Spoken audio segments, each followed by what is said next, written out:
വിചാരിക്കുമ്പോൾ നമുക്കതിൽ യാതൊരു ബന്ധവും ഉണ്ടാവില്ല, അതിനൊരു ബുദ്ധിമുട്ടുണ്ടാവില്ല, അതിൽ നിന്നൊന്നും നമ്മൾ പ്രതീക്ഷിക്കുകയില്ല.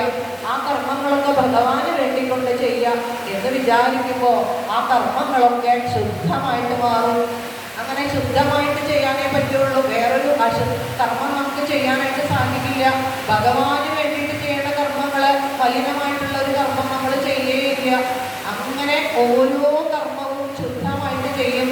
അങ്ങനെ നിരന്തരം അങ്ങനെ കർമ്മങ്ങൾ ചെയ്തുകൊണ്ടിരിക്കുമ്പോൾ നമ്മൾ അറിയാതെ തന്നെ നമ്മളിൽ ഉള്ളിലുള്ള ആ മാലിന്യങ്ങളൊക്കെ ഇല്ലാതായിട്ട് തീരും, നമ്മൾ ശുദ്ധീകരിക്കപ്പെടും. അപ്പോൾ അവിടെ ശ്രീഹരി തന്നെ വന്ന് വസിക്കുന്ന പറയാണ്. അങ്ങനെ ശ്രീഹരി വാസസ്ഥാനമാക്കി കഴിഞ്ഞാൽ നമുക്ക് ആ പരമപദത്തിലേക്ക് എത്താനായിട്ട് സാധിക്കുമെന്ന് പറഞ്ഞു. ഇനി ഭഗവാന്റെ അവതാര വർണ്ണനത്തെ കുറിച്ച് ചോദിക്കുകയാണ്. ഭഗവാൻ എത്ര അവതാരങ്ങൾ എടുത്തിട്ടുണ്ടെന്ന് ഇങ്ങനെ ചോദിക്കുകയാണ്. അപ്പൊ പറഞ്ഞു, തിരമാലകള്, സമുദ്രത്തിലുള്ള ആ തിരമാലകളെ വേണമെങ്കിൽ നമുക്ക് എണ്ണി തിട്ടപ്പെടുത്താം. ഇനി ആ മണൽ തരികളെ വേണമോ, അവയെയും എണ്ണി വേണമെങ്കിൽ തിട്ടപ്പെടുത്താം. എന്നാൽ ഭഗവാന്റെ അവതാരങ്ങള് അത് നമുക്ക് എണ്ണി തിട്ടപ്പെടുത്താനായിട്ട് സാധിക്കില്ല എന്ന് പറഞ്ഞു. അത് എത്ര എണ്ണ ഉണ്ടെന്ന് പറയാനായിട്ട് സാധിക്കില്ല. ഓരോരോ യുഗങ്ങളില്, ഓരോരോ സന്ദർഭങ്ങളില് ഭഗവാൻ ഇങ്ങനെ അവതാരങ്ങൾ എടുത്തുകൊണ്ടിരിക്കും. ആ ധർമ്മത്തെ പുനഃസ്ഥാപിക്കാൻ വേണ്ടിയിട്ട്, തന്റെ ഭക്തനെ രക്ഷിക്കാൻ വേണ്ടിയിട്ട് ഭഗവാൻ ഇങ്ങനെ നിരന്തരമായിട്ട് അവതാരം എടുത്തുകൊണ്ടിരിക്കും. അതുകൊണ്ട് ആ അവതാരങ്ങളെ ചിട്ടപ്പെടുത്താനായിട്ട് സാധിക്കില്ല എന്ന് പറഞ്ഞു.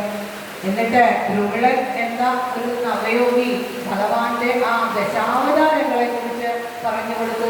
ഭഗവാൻ എടുത്ത ദശാവതാരങ്ങൾ, അപ്പൊ ആടിയാലി ഇലകളെ കുറിച്ചൊക്കെ പറഞ്ഞു കൊടുത്തു. ഇനി ചോദിക്കാണ്, ഭക്തി ഇല്ലാത്തവരുടെ ഗതി എന്താണെന്നാണ് ചോദിക്കുന്നത്. ഭക്തി ഇല്ലാണ്ടായി കഴിഞ്ഞു. ഭക്തിയുള്ളവരുടെ കാര്യമൊക്കെ ഇപ്പൊ പറഞ്ഞു. ഈ ഭക്തി ഇല്ലാത്തവരുടെ അവസ്ഥ എന്താണെന്ന് ചോദിച്ചു. ഭക്തി ഇല്ലാത്തവര് ആ ലൗകിക വിഷയങ്ങളിൽ തന്നെ ഇങ്ങനെ പെട്ടുകിടക്കും.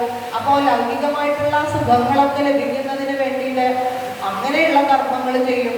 ആ കർമ്മങ്ങള് അതൊന്നും സ്വാത്വിക കർമ്മം ആവണമെന്നില്ല. ധാരാളമായിട്ടുള്ള പാപകർമ്മങ്ങൾ ചെയ്യേണ്ടി വരും പണം സമ്പാദിക്കാനായിട്ട്. അപ്പോൾ ആ പാപകർമ്മങ്ങൾ ചെയ്യുന്നത് വഴി അവരുടെ ആ ജീവൻ നരകത്തിൽ പോയി പതിക്കാനായിട്ട് ഇടവരും എന്നിങ്ങനെ പറഞ്ഞു കൊടുത്തു. ഇനി ചോദിച്ചു, ഭഗവാനെ സേവിക്കാനായിട്ട് കാലഭേദമുണ്ടോ, വർണ്ണഭേദമുണ്ടോ എന്നൊക്കെ ചോദിച്ചു. അപ്പൊ പറഞ്ഞു കൊടുത്തു, ഭഗവാനെ സേവിക്കാനായിട്ട് ഒരു കാലഭേദവുമില്ല, ഏത് കാലത്തിലും സേവിക്കാം. ഇനി വർണ്ണഭേദം അങ്ങനെ ഒന്നുമില്ല, ആർക്ക് വേണമെങ്കിലും ആ ഭഗവാനെ സേവിക്കാം. ഭഗവാന്റെ മുന്നില് അങ്ങനെ വർണ്ണങ്ങളില്ല, എല്ലാവരും ഭഗവാന്റെ മുമ്പിൽ തുല്യരാണെന്ന് പറഞ്ഞു കൊടുത്തു. എന്നാലും ഒരു കാര്യം